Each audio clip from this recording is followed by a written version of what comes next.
श्रीकरण्य अभिकरण्य योग सोम निवारण असंगसारण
திரியம்பகே தேவி ஸ்ரீ நாராயணி நமஸ்துதே.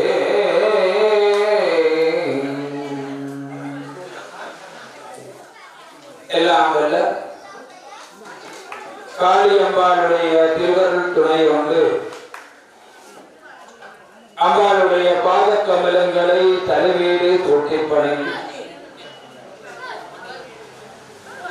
இவ்வாலயத்திலே கிரியா கைங்கரியங்கள் எல்லாம் பக்திபூர்வமாக நிகழ்த்தி வருகின்ற சிவாச்சாரிய பெருமக்களுடைய பாதம் பணிந்து இந்த ஆலயத்தை நல்ல வகையிலே வழிநடாத்தி வருகின்ற ஆலயத்தினுடைய நிர்வாக சபையினர்களை, இன்றைய மண்டலாபிஷேகத்தினுடைய ஊழியக்காரர்களை, மங்களவாத்திய கலைஞர்களை, காளியம்பாளுடைய மீளா அடியவர்களே, தாய்மார்களே, சகோதர சகோதரிகளே, குழந்தைகளே, அத்தனை பேருக்கும் அங்கு வணக்கங்களை முதற்கண் தெரிவித்துக் கொள்ளும். எம்பெருமாட்டியினுடைய மகா கும்பாபிஷேக பெருவிழா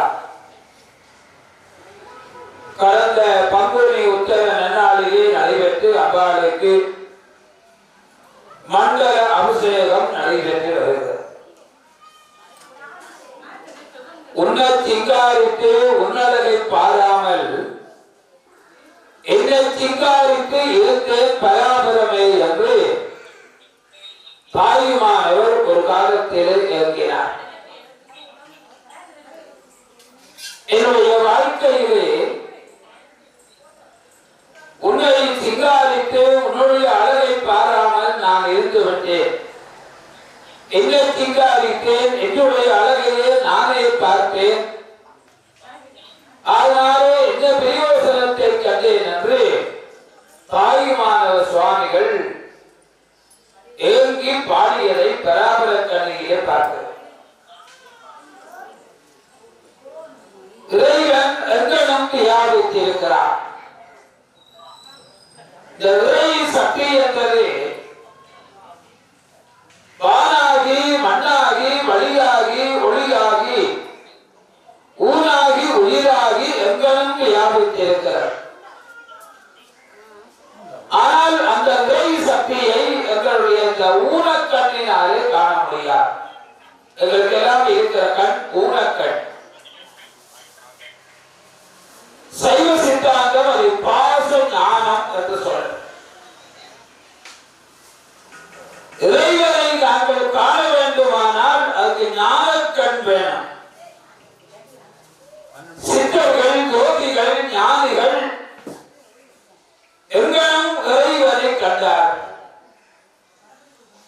மகாகவி சுப்பிரமணிய பாரதியார் ஒரு பெரிய காளியினுடைய பக்தர். எங்கும் சக்தியதாய் எதிலும் சக்தியதாய் என்று எல்லா இடத்திலும் சக்தியை கண்டார். அதனால அந்த அம்பாள் மீது மிக ஆழமான பக்தி பாடல்களை மகாகவி சுப்பிரமணிய பாரதியார் பாடினார். மாதா பராசக்தி வையமெல்லாம் நீ நிறைந்தாய், ஆதார உண்மையெல்லாம் ஆறு அவருக்கு பாரினிலே ஏதாயிரம் வழியை சொல்வாய் எமதையே மேலாவின் தாயே மிக பணிந்து வாழ்வோமே என்று அம்மா தாயே பராசக்தி நீ எங்கும் வியாபித்திருக்கிறாய் என்று நமக்கு வழிகாட்டினார். நாங்கள் வீதியாலே போய்கொண்டிருப்போம். கோயில் வந்ததும் எங்களுக்கு இறைவனுடைய ஞாபகம் பெறுகிறது, இறைவியினுடைய ஞாபகம் பெறுகிறது.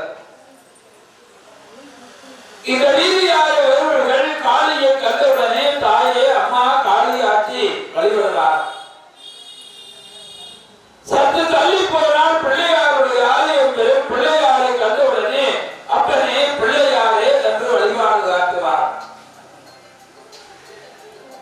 எங்கும் தள்ளி போனால் வைரவ பெருமானுடைய ஆலயம் பெறும். வைரவ சுவாமியை கண்டு அப்பனே வைரவா என்று அந்த வைரவரை வழிபடுவார்.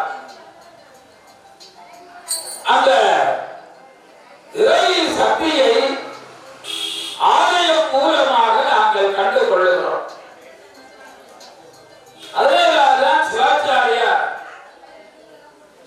இங்கே மகா கும்பாபிஷேகத்தினுடைய கிரியைகளை செய்தார். எங்கிருக்கின்ற அந்த இறை சக்தியை நாங்கள் எல்லாரும் கண்ணினாலே கண்டு அபிஷேகங்கள், ஆராதனைகள், வழிபாடுகள் செய்து இறையர்களை பெற்றுக் கொள்கின்ற வகையிலேதான் ஆலயங்கள் நமக்கு உதவி கொள்கிறார். கும்பாபிஷேகத்திலே ஒரு யாகசாலையை இங்கே வைத்தார்கள், நீங்கள் பார்த்திருப்பீர்கள். அந்த யாகசாலையிலே கும்பங்களை வைத்து அதற்கு முன்னாலே ஒரு அக்கினி குண்டத்தை வைத்து அங்கே அக்கினியை வளர்த்து ஆகுதிகளை எல்லாம் சொல்லித்ததை நீங்கள் எல்லாரும் பார்த்தீர்கள். சிவகாரியார்கள் என்ன செய்திருக்கிறார்கள் என்றால், ஆகாயத்திலே இருக்கின்ற அந்த தெய்வீக சக்தியை மந்திரம் கூறி பக்தியோடு காற்றுக்கு வரவழைத்தார். காற்றிலேயும் தெய்வீக சக்தி இருக்கிறது. அந்த காற்றிலே இருக்கிற தெய்வீக சக்தியை ஆகாய சக்தியோடு இணைத்து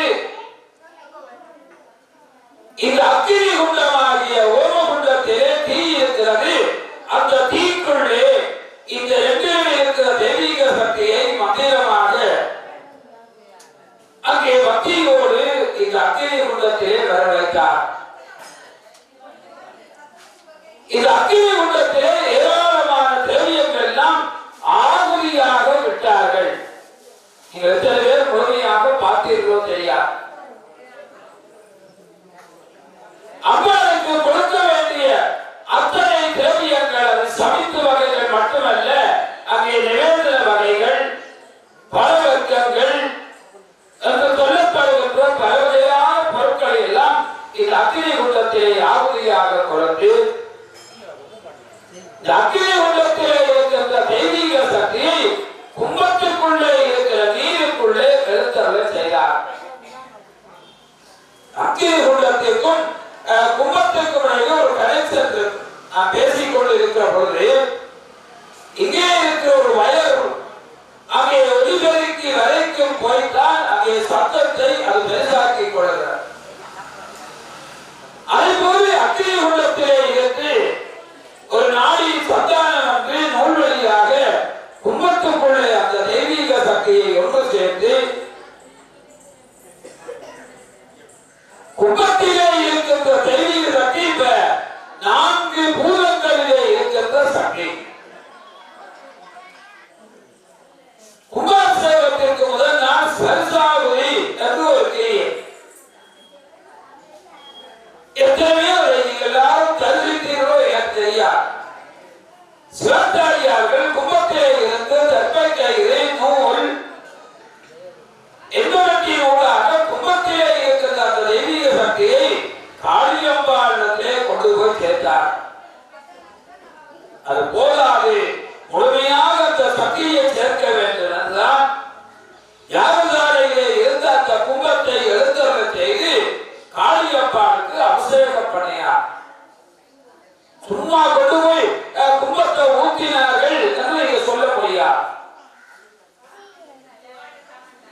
இலந்து தாயே, சூரிய சந்திரர்கள் இருக்கும் வரை இந்த திருவுருவத்திலே தாயே, அம்மா காளியாட்சி, நீ எழுந்தருள் இருந்து உன்னை நாடி வந்து வழிவரு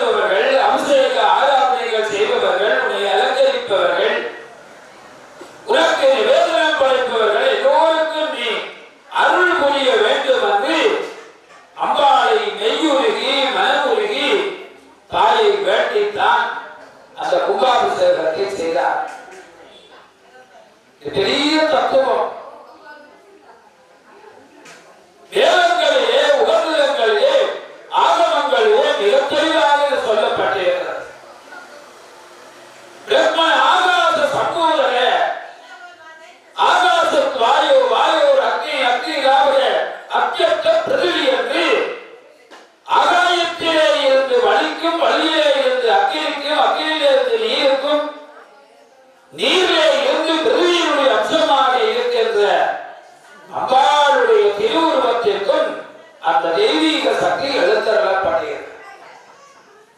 இப்ப அம்பாள் மிக பிரசன்னமாக நிறைந்த தெய்வீக சக்தியோடு இருக்கிறார்.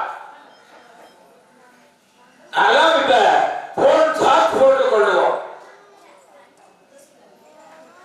எவ்வளவு சாஸ்திரம் இருக்கிறது அந்த போனிலே நாங்கள் வாசித்து பார்க்கலாம். ஆனால் தோற்றத்தை போன்றவற்றிலே எவ்வளவு சாஸ்திரம் இருக்கிறது பார்க்க முடியாது. இதை கூறி அம்பாள் அந்த தெய்வீக சக்தியை நிறைவாக கொண்டிருக்கிறார். அந்த அம்பாளுடைய அருளை நீங்கள் எல்லாரும் பெற வேண்டும் என்பதற்காகத்தான் இந்த கும்பாபிஷேகம் முடிந்து மண்டலாபிஷேகம் நடைபெறுகிறது. எவ்வளவு நாங்கள் அம்பாளை வழிபடுகிறோமோ, அம்பாள் மீது பக்தி செலுத்துகிறோமோ, அவ்வளவுக்கு அவ்வளவு அம்பாளுடைய அருளை நாங்கள் பெற்றுக் கொள்ளலாம். இந்த பூமிக்கு அருகிலே நீர் இருக்கிறது பார். சிவபெருமானுடைய படைப்பு தான். அந்த நீரை பெற வேண்டுமானால் கிணற்றை வெட்ட வேண்டும். கிணற்றை வெட்டி நீரை கண்டால் மட்டும் போதாது, அந்த நீரை அங்கே இருந்து மேலே எடுக்க வேண்டும். எடுத்து குடித்தால் தான் எங்களுடைய தாகம் தீரும். அதை கூறி இறைவனை நாங்கள் வழிபடுவது, இறைவனத்தை அருள் பெறுவது என்பது இலகுவான காரியம் அல்ல. சில பேர் ஏதோ ஒரு 10 நிமிடம் போய் கோயிலில் கும்பிட்டால் போதும், ஒருக்கா வந்து கையெழுத்து அரோகராக கும்பிட்டால் போதும் என்று நினைக்கிறார். வழிபாடு என்பது இங்கே அபிஷேகம் தொடங்குவது முதலாக சண்டேஸ்வர பெருமானுடைய பூஜை வரைக்கும் வழிபாடு இருக்கிறது. தொடர்ந்த வழிபாடு எறும்பு ஊர கற்குழியும் என்று சொல்கிறார். எறும்பு தொடர்ந்து ஒரு கல்லுக்கு மேலாக ஊந்து ஊந்து போகுமாக இருந்தால் கொஞ்ச காலத்தில் அந்த போகிற பாதை அப்படியே பதிந்து எறும்புடைய கால் பட்டு பட்டு தேய்ந்து பதியும். தொடர்ந்த வழிபாடு மிக முக்கியம். நாங்கள் கோயிலுக்கு வருகிறோம், வந்து வழிபடுகிறோம் என்றால் எங்களுடைய கை கூப்பிய வண்ணமாக இருக்க வேண்டும். இத்தனை பேர் பூஜை தொடங்கி முடியும் வரை கையை கும்பிட்ட வண்ணமாக இருக்கிறார். தாயே, அம்மா, நான் வந்து வழிபட்டேன் அம்மா, ஆனால் என்னை கொஞ்சம் கூட திரும்பி பார்க்கிறார்களே என்று சில பேர் அம்பாளை பார்த்து பேசுவார். இன்னும் சில பேர் பொறாமை கொண்டு அவர்களுக்கு மட்டும் நீ அள்ளி அள்ளி கொடுக்கிறாய், என கொஞ்சம் கூட பிடித்தாராயே இப்படி கேட்பவர்கள் கேட்கிறார். அவர்கள் வழிபடுவதற்கு நீ வழிபட்டு இருக்கிறாயா? அவர்களுடைய பக்தி மாறி உன்னுடைய பக்தி இருக்கிறதா என்று அம்பாள் கேட்டுக் கொள்வாரா? நாம் எத்தனை பேர் தெய்வத்தோடு பேசிக் கொள்கிறோம்? கடவுளே கல்லானார் மனம் கல்லாய் போன மனிதர்களாலே என்று பெரியவர்கள் சொல்லுவார். நாங்கள் தெய்வத்தோடு பேச வேண்டும். நீங்கள் தெய்வத்தோடு பேச பேச பேச தெய்வம் உங்களோடு பேசும். தெய்வங்கள் நீங்கள் கதைத்தால் தானே உங்களுடைய அவர்கள் கதைப்பார்கள். நீங்கள் கதைக்காவிட்டால் அவர் கதைப்பாரா? தெய்வத்தோடு நாங்கள் பேச வேண்டும். கடந்த நூற்றாண்டிலே வாழ்ந்தவர் சுவாமி ராமகிருஷ்ண பரமஹம்சர், ஒரு பெரிய காளி பக்தர். தட்சிணேஸ்வரம் காளி கோயிலே பூஜை செய்வது மட்டுமல்ல, அந்த காளியோடு நீண்ட நேரம் நின்று கதைப்பார், சிரிப்பார். அங்காலும் அந்த பக்தரோடு உரையாடுவார். காளிதாசருக்கு வருகின்ற அந்த எத்தனையோ பெருமைகளை எல்லாம் காளித்தாய் கொடுத்தார். தெய்வத்தோடு நாங்கள் இளங்கர கலத்து நின்று ஒன்றித்து நின்று வழிபட வேண்டும். ஒன்றித்த சிந்தனை என்பது மிக முக்கியம். பெயர். அந்த லோகத்திற்கும் ஒரே ஒரு தாய் இருக்கிறாள், உமாதேவியார். அவளை பராசக்தி என்று சொல்லுவார். அவள் ஆதியாகவே இருக்கிறார். அவளுக்கு தொடக்கம் கிடையாது, முடிவு கிடையாது. எங்களுக்கு ஒரு நாளைக்கு பிறந்த நாள் இருக்கும், ஆனால் அம்மாளுக்கு பிறந்த நாள் கிடையாது. அவள் என்றைக்குமே உள்ள பொருள். அதனால ஆதிபராசக்தி என்று அம்பாளுக்கு பெயர். அந்த அம்பாள்தான் ஒன்றாக இருந்து கொண்டு பலவாக விரிகிறாள். தோட்டத்திலே ஒரு வெங்காயத்தை நீங்கள் நட்டீர்களானால் அந்த வெங்காயத்திலே இருந்து பல வெங்காயம் பிரிந்து முளைத்து வளர்த்து எங்களுக்கு பலன் தருகிறார். நட்டது ஒரு வெங்காயம். ஒரு நெல்மணியை வயலிலே விதைத்தால் அந்த ஒரு நெல்மணி வளர்ந்து 400-500 நெற்களை உருவாக்கி தருகிறார். இது கண்ணாரை நாங்கள் கண்டு கொள்ளுகிற புதுமை. இது போய்தான் அம்பாள் ஒன்றாய் அரும்பி பலவாய் விருந்து இவ்வுலகெங்குமாய் நின்றாள். ஒன்றாக இருந்தவள் பலவாய் இந்த உலகமெல்லாம் பல்வேறு பெயர்களோடு பல சக்தியாக இருக்கிறார். காளி தாயே சின்ன சின்ன வேறுபாடோடு பத்திரகாளியாக, வீரமாகாளியாக, மாகாளியாக, உருத்திரமாகாளி என்று கூட இருக்கிறார். அந்த காளி தாயார் எங்களுடைய மனதிலே இருக்கிற துக்கத்தை போக்குவதனால அவளுக்கு துர்க்கை என்று பெயர். அவள் துக்கத்தை நீக்குபவள், துக்க நிவாரணியாக இருக்கிறார். அந்த காளி தாய் இந்த இடத்திலே புதியவர் நிலையிலே இருந்து அருள் பாலித்துக் கொள்கிறார்.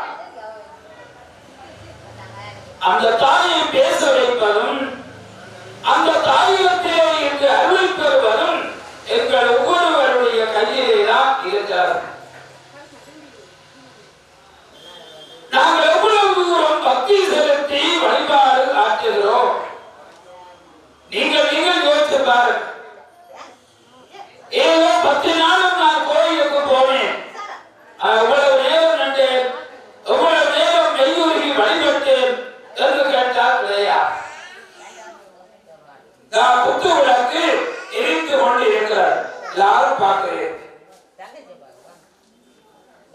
இந்த குத்து விளக்கிலே என்ன எரிகிறது என்றால் பல பேர் எண்ணெய் என்று சொல்லுவார்கள். எண்ணெய் தானே எரிகிறது. இப்ப குத்து விளக்கிலே எண்ணெயை விட்டுட்டு நெருப்பு குச்சியை தட்டி எண்ணெயை வைத்தால் எண்ணெய் எரியுமா? எரியா. அங்கே ஒரு திரி போடுகிறோம். சரி, திரிதானே எரிகிறது.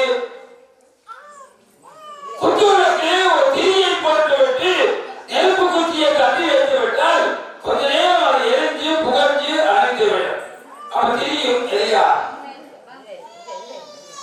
விளக்கு சரியாக எரிந்து கொள்ள வேண்டுமானால் ஒரு விளக்கு வேணும், எண்ணெய் வேணும், திரி வேணும். கவனமாக கேட்டுக்கொள்ள. எண்ணெய், திரி, விளக்கு ஆகிய 3 இருந்தால்தான் அங்கே இருந்து ஒளி சரியாக தொடர்ந்து வந்து கொள்ளும். இதே போலதான் வழிபாட்டிலே மனம், வாக்கு, காயம்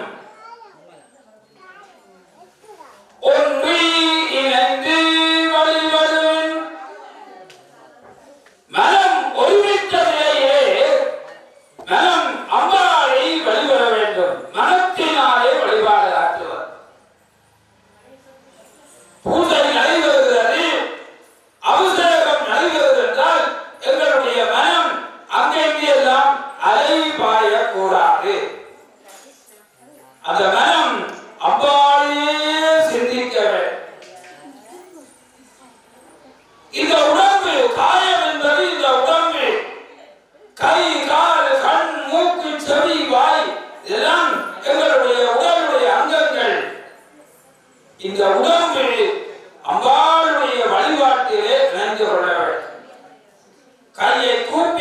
சொல்லுகிறீர்கள், கண்ணினாரே அம்பாளை பார்க்கிறீர்கள், காதினாரே சிவாச்சாரியார் சொல்லுகிற மந்திரங்கள், மணியொலிகள், நாதஸ்வர தமிழ் யோசனைகளை கேட்கிறீர்கள். மூக்கு இங்கே இருக்கின்ற வாசனை திரவியங்கள் எல்லாவற்றையும் நுகர்ந்து கொள்கிறது. கால்கள் அம்பாளுடைய ஆலயத்தை சுற்றி வந்து வழிபாடு ஆற்றுகிறார். தலை சாய்த்து வழிபாடு ஆற்றுகிறார். கோயிலே வந்தால் தலையை சாய்த்து வழிபாடு ஆற்றவே. அப்படியே ஒருவரையும் போது இருந்த நிலையில என்று வழிபாடு ஆற்றக்கூடாது. ஒவ்வளவுக்கு எவ்வளவு நாங்கள் தலையை சாய்த்து வழிபாடு ஆற்றுகிறோமோ அவ்வளவுக்கு அம்பாளுடைய கிடைக்கும். இந்த தேவர்கள் தலையிலே முடி போட்டு இருக்கிறார். ஒவ்வொரு நாளும் 3 தரம் முடியை கழட்டி வைத்து தலையை சாய்த்து தேவர்கள் வழிபாடு ஆற்றுகிறார். தனியாக உள்ளவங்க பாருங்க, தலையை சாய்த்து வரம் கேட்கிற பொழுது அம்பாள் கனிந்து அருள் தருவார். இதனால்தான் நாமக்கரசர் சொன்னார், தலையே நீ வணங்காய் தலை மாறி தலை கண்கு தலையாரே பரிதேறும் தலைவனை தலையே நீ வணங்காய். தலையினாலே வழிபாடு ஆற்றவேன். நாங்கள் தலையை சாய்த்து வழிபாடு ஆற்றுகிறோமா? யாரும் கேட்டுக்கொள்ள வேண்டும். அதுக்கு அடுத்தபடியாக இந்த வாய் இருக்கிறது பார். பல பேர் ஏன் வாய் இருக்கிறார்? சாப்பிடுவதற்காக இருக்கிறார். இந்த பிரபஞ்சத்திலே எத்தனையோ கோடிக்கணக்கான உயிர்கள் இருக்கிறார். சைவ சித்தாந்தம் சொல்லும் 84,100,000 வகையான உயிர்கள் இருக்கிறார். அத்தனை உயிர்களுக்கும் வாய் இருக்கிறது. அத்தனை உயிர்களும் வாயினாலே சாப்பிடும். அவ்வளவுதான் செய்யும். சில வேளையில் மற்றவரை கடிக்கும். அது நுழம்பிலே இருந்து பாம்பு வரைக்கும் மற்றவரை கடிக்கலாம். எல்லாம் கடிக்காது. ஆனால் மனிதன் மட்டும்தான் இந்த வாயினாலே பேசுவதற்கு பழகி இருக்கிறார். இந்த வாயினாலே நன்றாக பாடுவதற்கு பழகி இருக்கிறார். நாகஸ்வர கலைஞர்களை பாருங்கள். இந்த வாயினாலே தான் நாகஸ்வரத்தில் இருந்து இனிமையான வாத்திய கருவிகளால் இசையை வாசிக்கிறார். புலங்குழல் கலைஞர் இந்த வாயினாலே இருந்து இசையை நன்றாக வாசிக்கிறார். இது யாருக்கு இருக்கிறது? மனிதனுக்கு இருக்கிற சிரம். நாவுக்கரசர் சொல்லுவார், இந்த வாய் நமக்கு ஏன் இருக்கின்றால் வாழ்த்துவதற்காக இருக்கிறது. நாம் எத்தனை பேர் வாழ்த்துகிறோம்? மனிதர்களை நீங்கள் வாழ்த்துகிறீர்களா? தெய்வத்தை வாழ்த்துகிறீர்களா? தான் முக்கியம். இந்த திருமண வீடுகளிலே கூட வழிவா அச்சிட்டு குடும்ப சங்கமாக வருகிறது. மணவர்களை வாழ்த்தி ஆசீர்வதிக்குமாறு வேண்டிக் கொள்கிறோம். எத்தனை பேர் பார்த்தது கிடையாது. ஏதோ போய் இருந்து உறாவிட்டு கதையெல்லாம் கரைச்சிட்டு சாப்பிட்டு எழுதிவா. மணமக்களை பார்த்து நல்லா இருக்க வேண்டும், சந்தோஷமாக வாழ வேண்டும், 16 பேருக்கு வாழ வேண்டும் என்று எத்தனை பேர் நாங்கள் வாழ்த்துகிறோம். உங்களுடைய வாழ்க்கை பெரிய சக்தி இருக்கிறது பாரு. உங்களுடைய வாழ்க்கைக்கு நல்ல சக்தியை வெளிப்படுவது உங்களுடைய கையிலே இருக்கிறது. குமரகுருவர் பார்த்து கேட்கிறார், சரஸ்வதியே தாயே அம்மா, நான் வாய் திறந்தாலும் பெரிய மொழி சார்ந்த மன்னர் கூட எனக்கு பணிந்து நான் சொல்லுவதை கேட்டு நான் கேட்பதை அவர்கள் தர வேண்டும் கேட்கிறார்.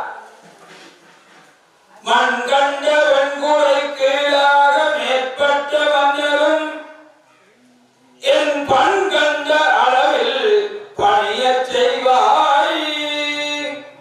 பண்டங்கள் வாயிலே இருந்து வருகின்ற இனிமையான சொற்கள், ஓசையோடு கூடிய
நாங்கள் வழிபாடு செய்கிற பொழுது இந்த வாயினால ஏதாவது பாடி வழிபட வேண்டும் தான்.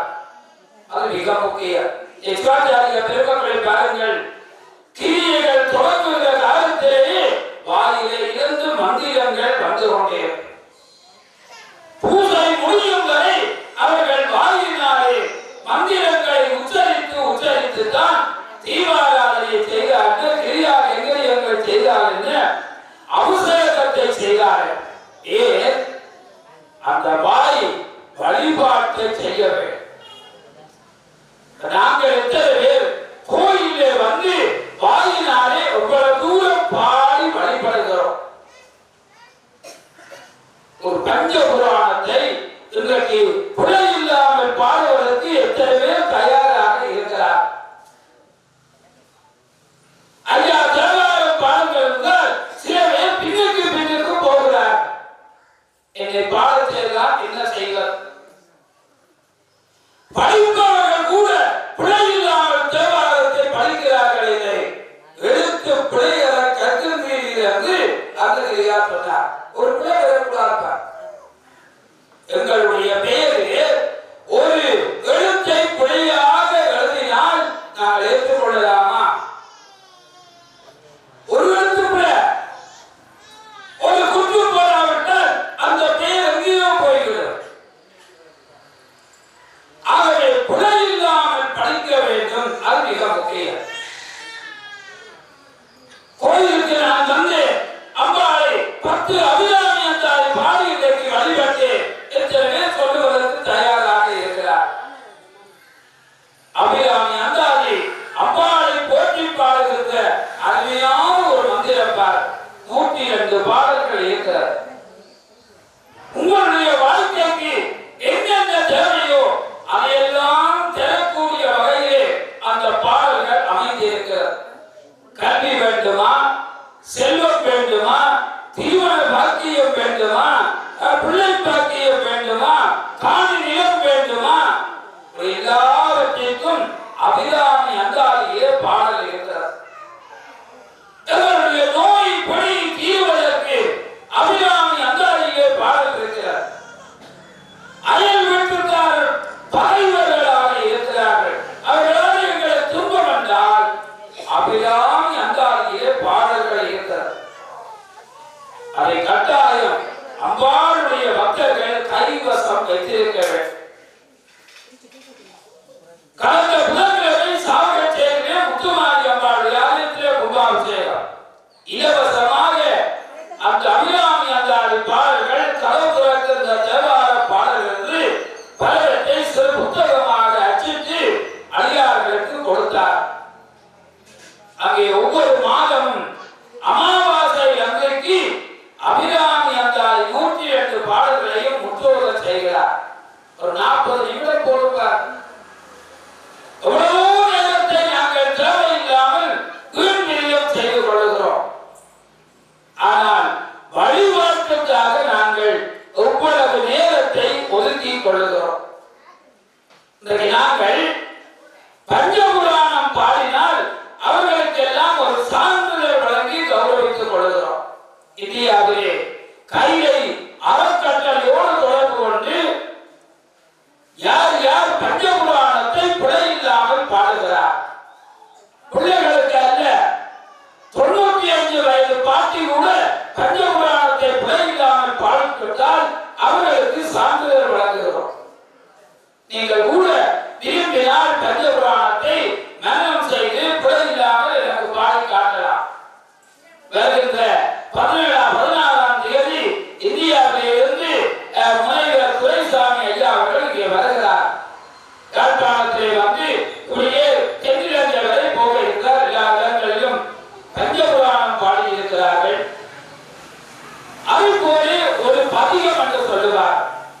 பல பேருக்கு பதிகம் தெரியா, நாங்கள் சைவ சமயத்தவர். நாயன்மார்கள் கோயிலுக்கு போனால் ஒரு தேவாரம் மட்டும் பாடிக்க முடியல. 10 பாட்டு, 11 பாட்டு, 20 பாடல்கள், 50 பாடல்கள் என்று பாடிக் கொண்டிருக்கிறார். தீர்த்தேஸ்வர ஆலயத்தில் திருஞான சம்பந்த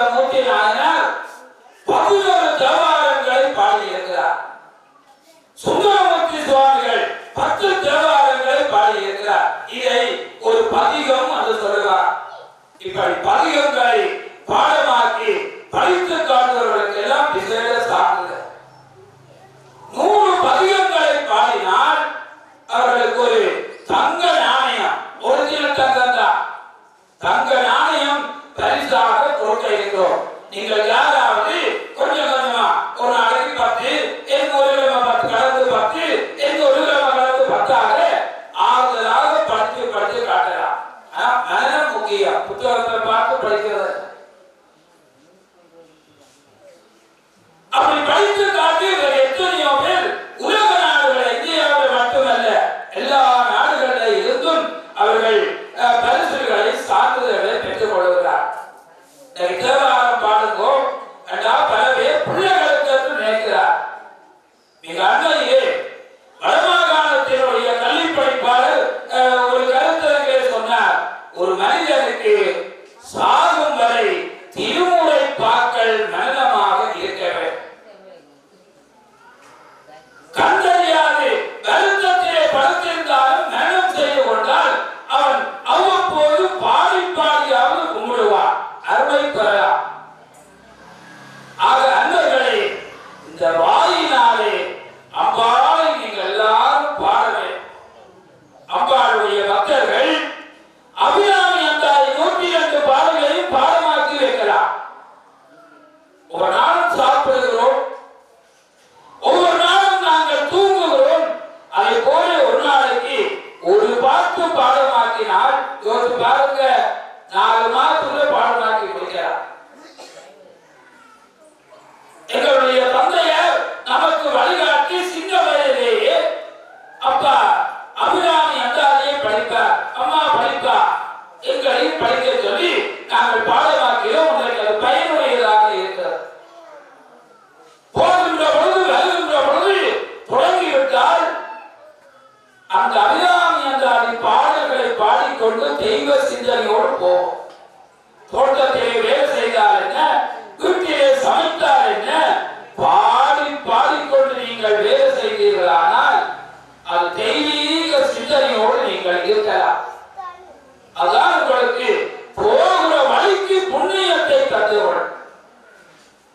ஆக கோயிலுக்கு உங்களுடைய பிள்ளைகளை அனுப்புங்கள்.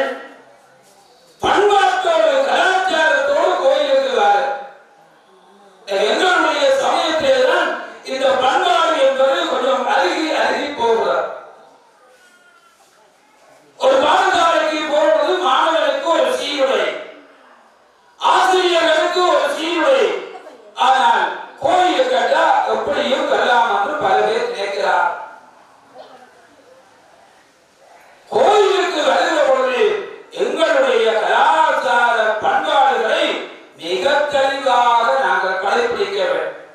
சிவாச்சாரியார் இருக்கிறார், கோயிலே தீர்த்தம் வாங்கி வருகிற பொழுது பெண்கள் முந்தானை சீலையை தங்களுடைய 2 கைக்கு வரையில பிடிச்சிருக்கணுமா. அப்படி பிடிச்சு கொண்டுதான் தீர்த்தத்தை வாங்கி பருக வேண்டும். நான் ஒரு கோயில பிரதம பண்ணி முடிச்சுட்டு ஒரு அம்மா கட்டா சேலை கட்டாதவர்கள் என்ன செய்வது? நான் சேலை கட்டாதவர்களுக்கு கட்ட சொல்லி நீங்கள் தான் சொல்லுங்கள். இப்படி எங்களுடைய பண்பாடு இருக்கிறது பாரு, மிக முக்கியம்.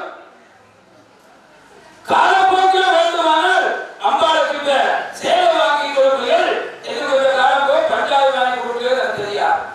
எல்லாரும் பஞ்சாயத்து கொடுக்கிறது. தயவு செய்து பெண்களே, அது ஊர் கோயிலாக இருக்கலாம், தூரத்து கோயிலாக இருக்கலாம், பெரிய கோயிலாக இருக்கலாம், சின்ன கோயிலாக இருக்கலாம், ஆலயத்துக்கு வருகிற பொழுது எங்களுடைய பண்பாட்டோடு தேவை. வீட்டிலே நின்ற வரிசை பேர் ஓடி வருகிறார்கள். கோயில் எவ்வளவு தொக்கா இதை நீங்கள் எல்லாரும் கட்டாயம் கடைபிடிக்க வேண்டும். கோயிலே வருவார்கள், சாமி எப்படி இருக்கு இந்த கண்ணால பார்க்கிறார்களோ தெரியாது. நான் என்னுடைய மகனை சிறுவையிலே கேட்பதில்லை, கோயிலுக்கு போட்டு வந்த அம்பாள் என்ன விதமான சேலை கட்டி இருந்தார் கேட்கிறது. அம்பாளுக்கு எத்தனை சங்கிலி போட்டிருந்தது, எத்தனை மாலை போட்டிருந்தது. அதுக்கு பிறகு அவன் இப்பொழுதும் தெய்வத்தை உற்று நோக்குவார். பெற்றோர்களுடைய வளர்ப்பிலே இந்த சின்ன பிள்ளைகளை நீங்க எல்லாரும் வழிபடுத்த வேண்டும். கோயில எங்க தேவாலயம் படித்தது ஒரு கேள்வி கேட்டு பாருங்க, எல்லாரும் காது கேட்டுதானே, உற்று நோக்குவது கிடையாது.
செல்வ செழிப்பாக இருக்கிறார்.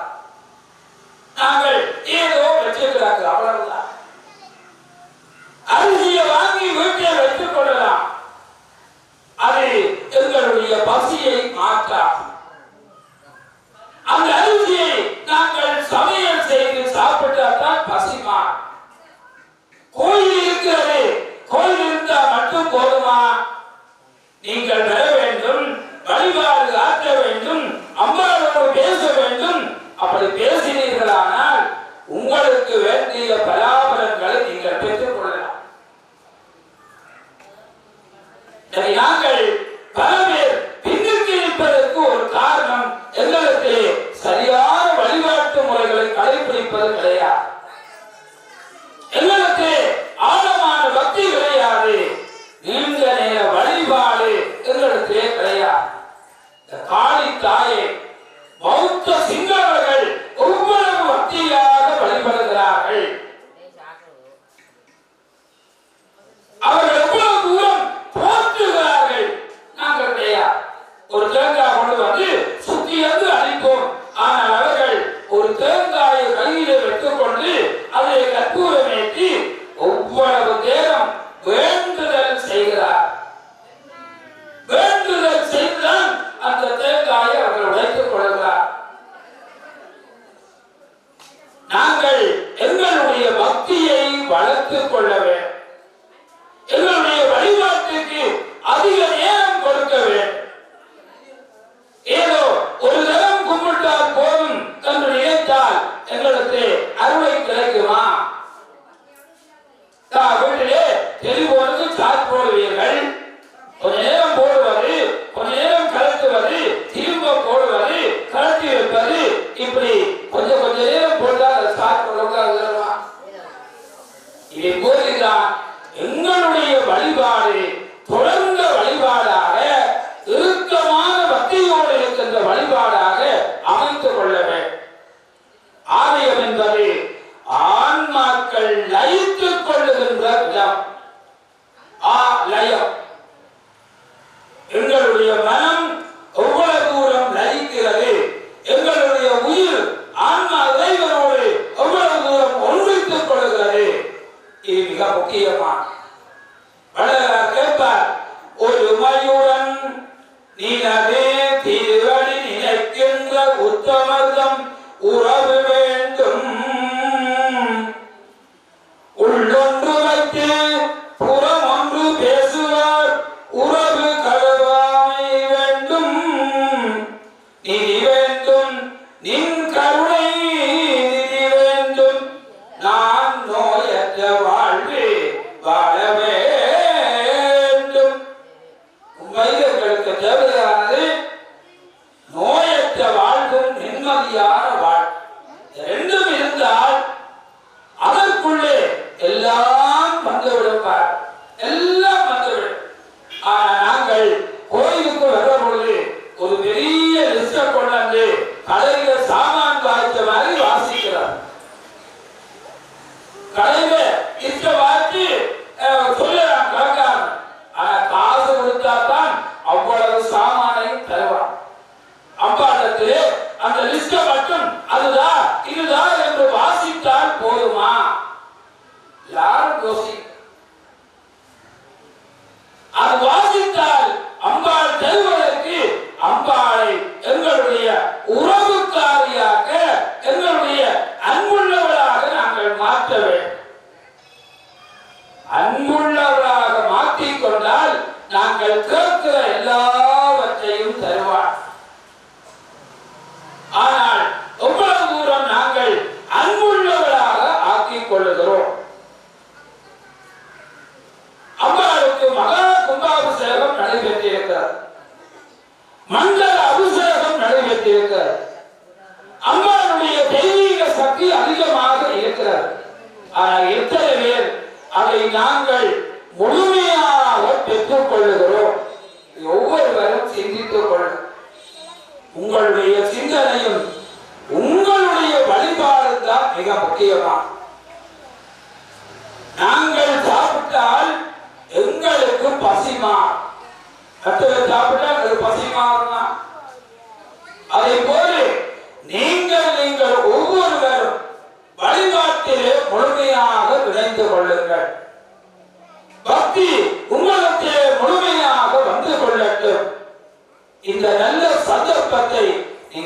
எல்லாரும் பயன்படுத்துவது மிக முக்கியம்.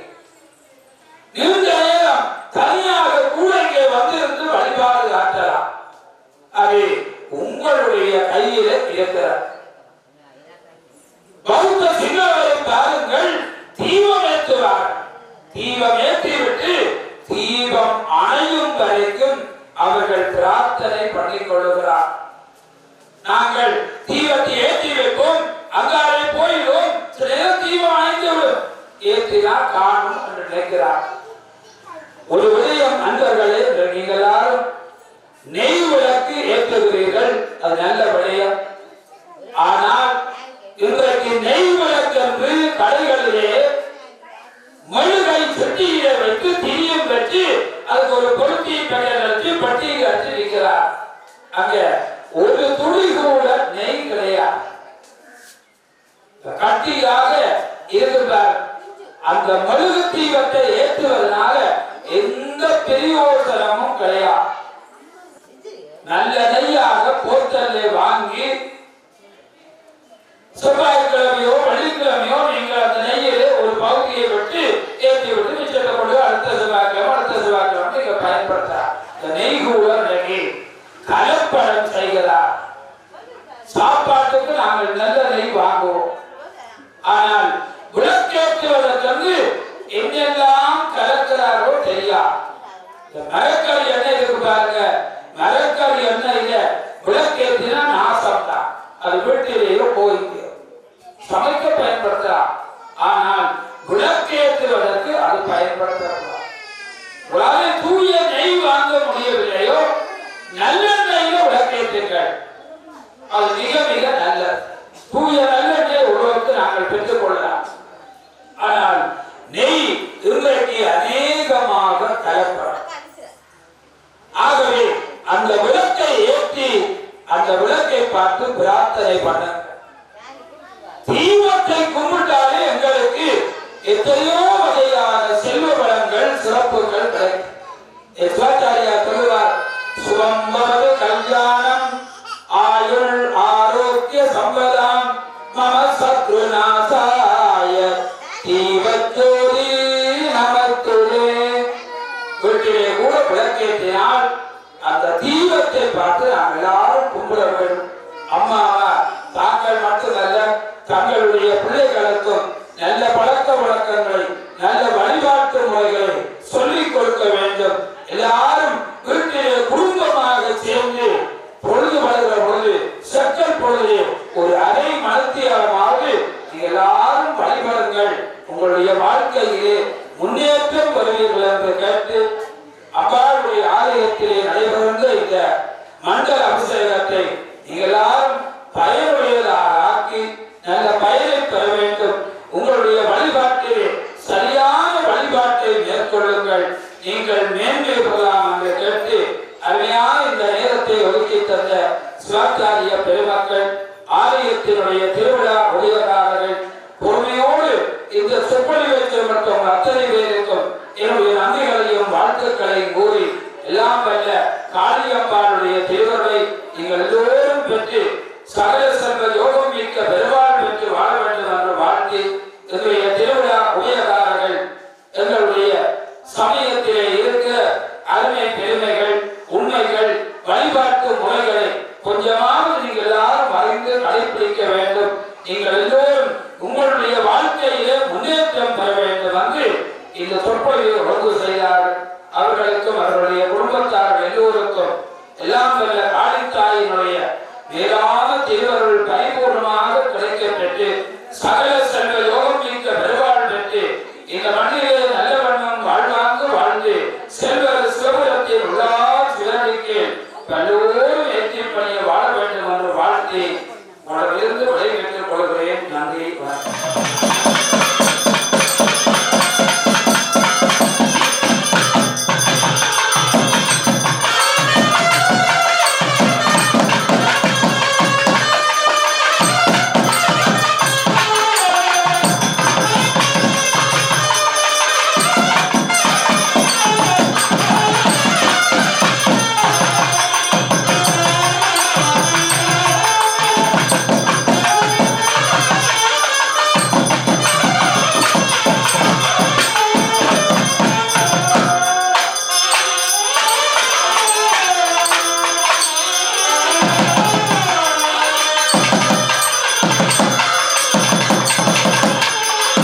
जातं प्रवक्ष्यामि सत्यो जाताय वै भवे भवेना भवे भगोत्तमान् दोत्वैम ओ विशेषमि प्रीतमान दोत्वैम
உறுப்பிற்கு புண்ணியாதன்